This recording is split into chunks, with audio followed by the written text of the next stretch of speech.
आज के बाद हम केहू का उपचार यहाँ ना करब, रउआ ये गांव के लोगन के उपचार करब। सब लोग मौत के मुंह में रहले, उनकर जान बचावे खातिर हम इलाज के लिए रहनी। आपके काम रोके खातिर हम ऐसा नहीं कैले।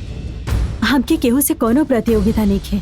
बीमारी पर इलाज करे खातिर आप हमके मौका देने, आप सबके शुक्रिया। नहीं दीदी, गांव वालन के भला खातिर आपके यही जा रुके का पड़ी। आप यही जा रुकी दीदी, हमने पहचान करी, हमने के छोड़ के मत जाए। रउआ गलत मत समझी, हम रउआ से माफी मांगत बानी। यदि रउआ ना चलबा त हम हो अपना गांव ना जाई। अब साथ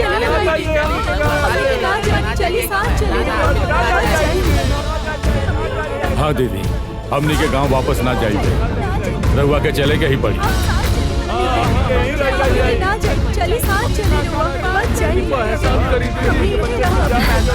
ठीक बा, हमने ये रोका। अरे दीदी मान गई है, सामान उठावा, चला चला उठावा, जल्दी करा। साहब चल, दीदी आप भी चल, आइए।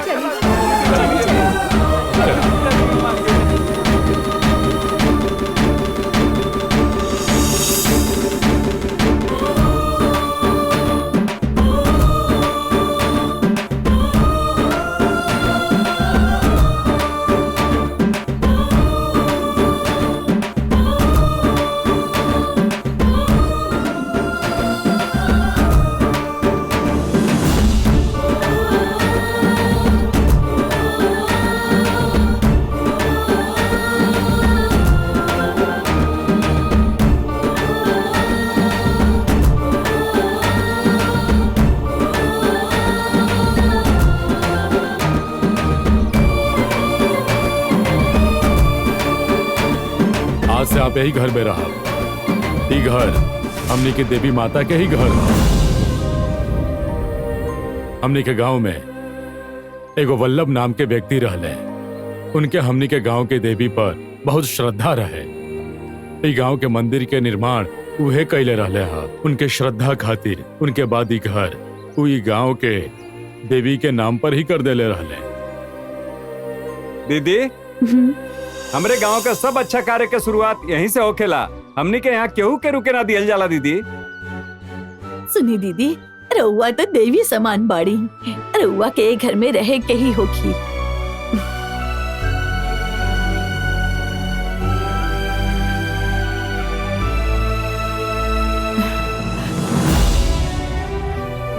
पर हमनी के इतना बड़ा घर ना चाहिए, छोटा सा घर होके तभी चली।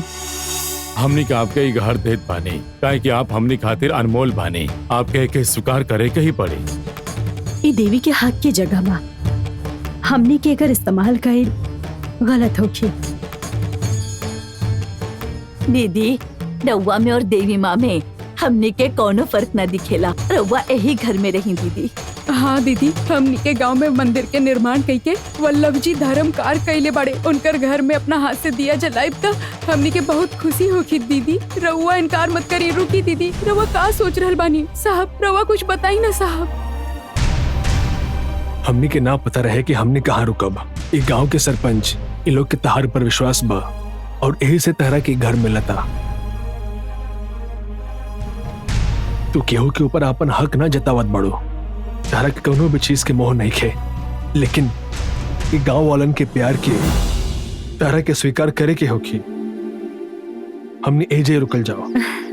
आप कहा तनी तो ठीक बा। आप सब इतना कहा तनी तो हम यही रुक जातनी। हमके बहुत खुशी भइल दीदी, आप अंदर चली। दीदी रउआ ई गर्भावस्था में घर के अंदर जा रहल बाड़ी। आरती उतारे दी फिर अंदर जाई। आरती तैयार है दीदी।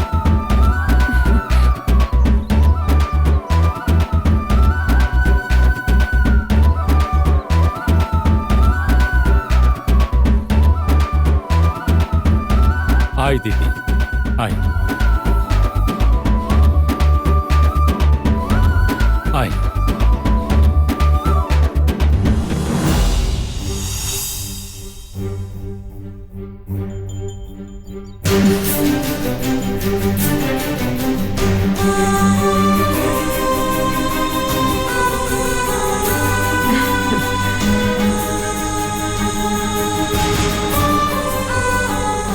आई साहब, आई दीदी।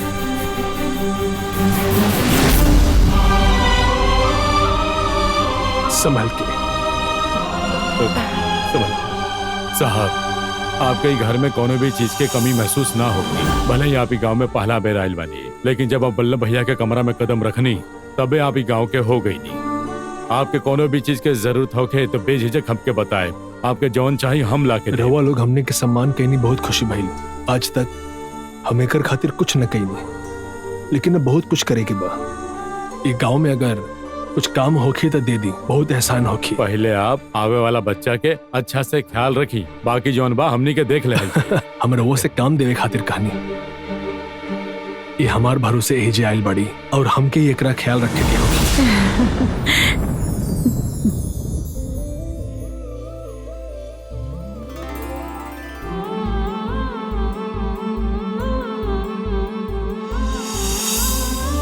दीदी हमनी के आ गई नहीं।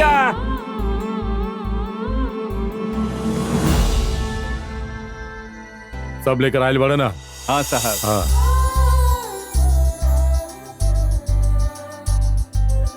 साहब एकरा में राशन बा। दीदी खाती सब्जी लेके आयल बानी हम। ठीक बा, आप लोग जा। ठीक है साहब। हमने के जरूरत नहीं दीदी। का देखा था नहीं दीदी? ये सब आपके प्रति प्यार है दीदी।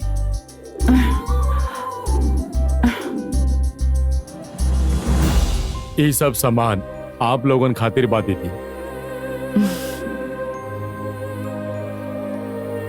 अगर आपके कुछ चाहिए तो बाहर मत जाए, सब सामान आपके घरे पहुंचा देहल जाए। आप कहाँ से आयल बानी हमनी के नहीं खे पता, लेकिन आप हमनी खातिर गांव में भगवान के समान बानी। आपके अच्छा तरीका से ख्याल रखल ये हमनी के जिम्मेदारी बा। हम बाद में आके मिलेंगे। चलो तनी साहब।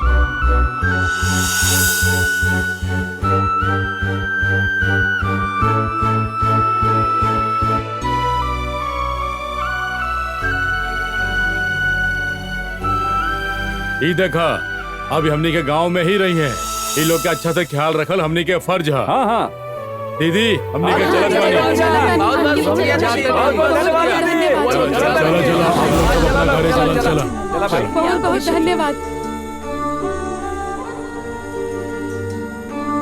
हम ऐसा का कही नहीं हा जी, ये लोगन में इतना बड़ बदलाव आइल बा। का भइल कुछ समझ नहीं किया आवत। हमके इतना मालूम है कि तू ये लोग के दिल में अपन जगह बनेले बाड़ू। तू चाहे कुछ करा, ये लोग जोन सम्मान देत बा ओकरा मना ना कर सके लोग।